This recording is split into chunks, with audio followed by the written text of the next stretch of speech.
প্রয়োগের স্তর। এই স্তরে আপনি আসলে কোরআন পড়বেন, বুঝবেন এবং কোরআনকে আপনার জীবনে প্রয়োগ করবেন। শুধু আপনার জীবন না, আমাদের কিন্তু অনেক জীবন আছে, যেমন পারিবারিক জীবন, ব্যবসায়িক জীবন। এই যে প্রত্যেকটা জায়গায় আপনি তখন কোরআনকে অ্যাপ্লাই করবেন, প্রয়োগ করবেন। আচ্ছা, আমার ব্যবসায় একটা সমস্যা, এই সমস্যার সমাধান কোরআন কিভাবে দেয়, সেভাবে আমি এই ব্যবসার সমস্যাটাকে আমি সমাধান করব।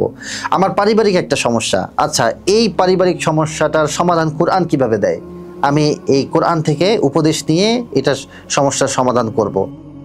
এভাবে প্রত্যেকটা ক্ষেত্রে, জীবনের প্রত্যেকটা ক্ষেত্রে তখন কি করে, সে প্রয়োগ করে। এটা হচ্ছে প্রয়োগের স্তর। আর মজার ব্যাপার হচ্ছে এখানে আসলে জীবনের পরিবর্তনটা শুরু হয়ে যায়। মানে মিরাকেলি, মানে সে ফিল করে চতুর্দিকে শুধু ব্লেসিংস আর ব্লেসিংস। আসসালামু আলাইকুম।